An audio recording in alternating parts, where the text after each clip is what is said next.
an a little bit early, Shabbat Shalom to you, to all of the little girls, the little boys, any parents out there, any grandparents out there who are watching. Welcome to the first ever so far. Hopefully the first, probably ends up being the first of many, Shabbat with myself.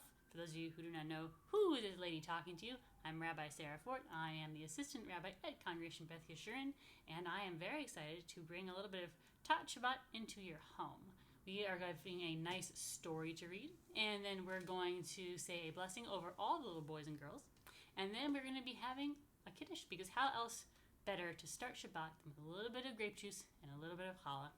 So I hope you enjoy, and let's jump in. I have a book here, and it's a book that is, the title is actually a question, and it's this one. It's called What Makes Someone a Jew? I'll hold it up so you can see it. And it's all these different Jewish kids in the front, and it asks the questions. What makes someone a Jew? It's a good question. Ever think about that? What makes somebody a Jew? Let's see what the book says. What makes a person a Jew? Is it the way that they look? Or the things that they do? A bunch of different Jewish kids right here. You don't have to look a certain way to be Jewish. Your eyes can be light, dark, brownish, or bluish. Skin white, black, or golden, and all the colors in between. You can still be Jewish if your skin is green. That would be very, very silly. But I suppose even if your skin was green, you'd still be a Jew. You could be. Your hair can be black, blonde, brown, or red. What matters is in your heart and inside your head. Like this little Jewish boy. He looks very dressed up. Maybe he's going to a wedding, or a bar mitzvah, or a bat mitzvah. Do Jews only come from one place on earth? Are Jewish people Jewish from the time of their birth? What do you think?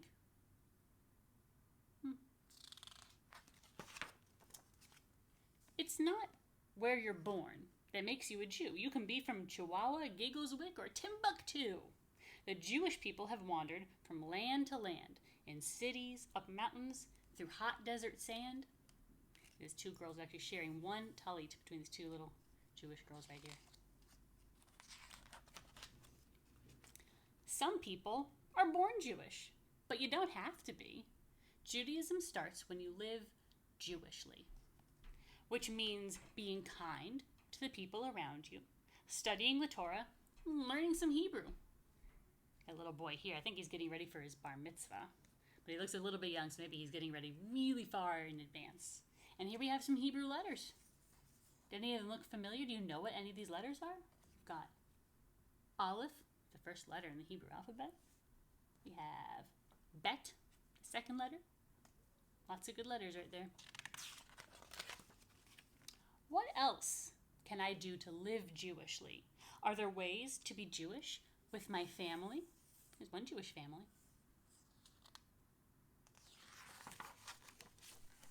You can celebrate Hanukkah, the festival of lights, lighting your menorah on all 8 nights.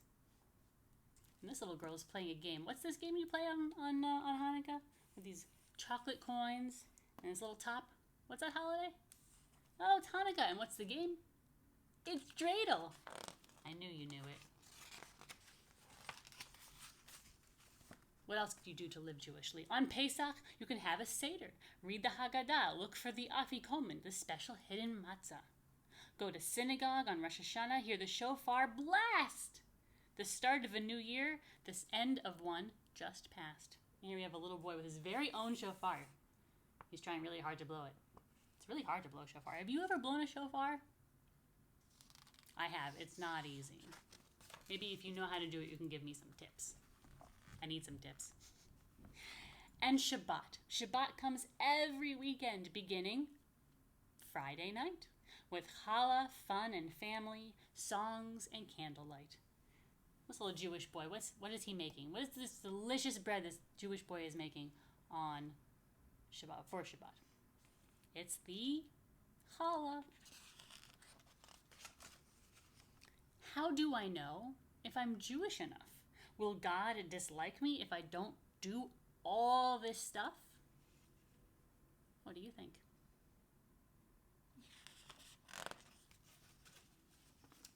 Just be the best person you can possibly be. If you're thoughtful, nice, and honest, you are living Jewishly. When you do a good deed, that's being Jewish too. And one thing you can count on is that God always loves you. Some little Jewish girls here, sisters, and here I think we have a Jewish mom and her daughter.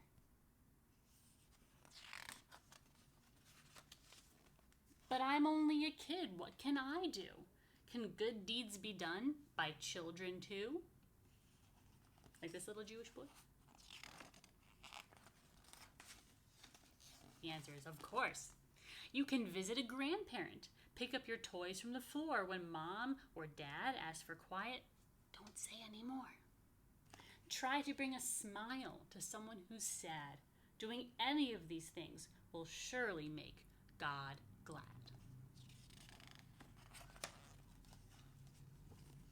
And when you're older, you can do even more as a Jew, like visit Israel and be a bat or bar mitzvah too. But now you're already old enough to see that every day you can live your life Jewishly. You have a bar mitzvah boy and a bat mitzvah girl right here. See, they're reading from the Torah, and they're wearing their talitot. They have their kippah. Now I understand what it means to be a Jew. It's not how you look or what others think of you. Being Jewish is about my deeds, thoughts, and heart. So now I know I'm off to a very good start. We have all these little Jewish boys and girls.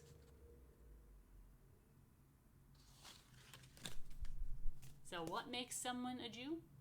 Well, it's not what you look like, and it's not doing every single thing, but it's about trying really hard to do all the right things, and it's about being kind and honest, nice, and thoughtful, which is not easy, but it is really important. So now, if there are any parents or grandparents who are listening, if you have a daughter or a granddaughter, and she will allow you to put your arms around her for a blessing over all of our daughters and granddaughters and the girls, the little girls in the room, we say, Yesimech Elohim Kisara Rivka Rachav Leah. May God make you like Sarah, Rebecca, Rachel, and Leah. And if you have any grandsons or sons around, you can put an arm around them if they'll let you. If they're going to sit still long enough, hopefully they will. And over all of our little boys, we say Yesimcha Elohim Ke'Ephraim Echem Menashe. May God make you like Ephraim and Menashe. And now over all of our children, so if you've got a bunch of kids, if you've got one kid, however many children around you, if you have a grandparent, parent, kid, the grandparent, you can put your hands on your child, and your child can put their hands on their child. What a wonderful thing. And over all of our children, we say, Yivarecha Adonai v'yishmerecha, Ye'er Adonai panav elecha v'chuneka, Yisa Adonai panav elecha v'yasim lecha shalom. May God give you the blessings God gives all of God's children, which is all of us, especially the most precious one, which is that of peace. And let us all say, Amen. And now, Kiddush time. First, we have to do our blessing over our wine or grape juice. I have grape juice because it's very delicious. This is actually my son's Kiddush cup. That's why it's so little. But it's very cute. It's a gift from the sisterhood. So over our grape juice, you can say the whole blessing along with me, or at the very end, you can just shout, Amen! Over our grape juice or wine, we say, Baruch atah Adonai, Eloheinu melech haolam, borei peri hagafen. Amen.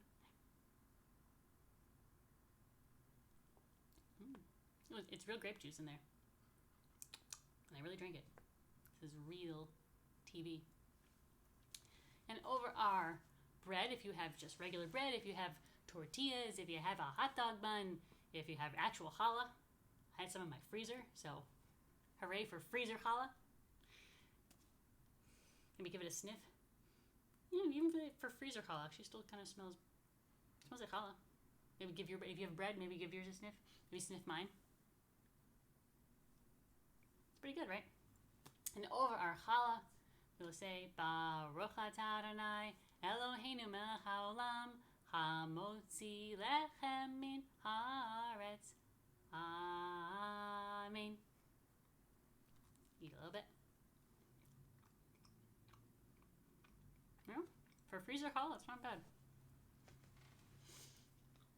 Thank you so much for joining me. Right before Shabbat comes in, it's always wonderful to celebrate Shabbat, even if you're by yourself, but it's all the more special to celebrate Shabbat with people that you love. So maybe give the folks around you an extra hug. Kids, give your parents hugs. Parents, give your parents hugs. Kids, give your grandparents hugs. Give the dog a hug. If the cat will let you, give the cat a hug.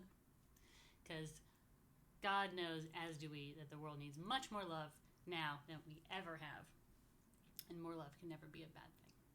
It was wonderful to spend Shabbat with you. I hope you enjoyed my book, What Makes Someone a Jew. I know I liked it. Hope you enjoyed getting a little bit of a blessing for Shabbat, and I hope you enjoyed Kiddush. Thank you for joining me, and next week you'll bring in Shabbat with the wonderful songs and stylings of Jamel and her musical accompanists, her children. Shabbat Shalom. Have a wonderful, wonderful Shabbat, and, going forward, a wonderful week.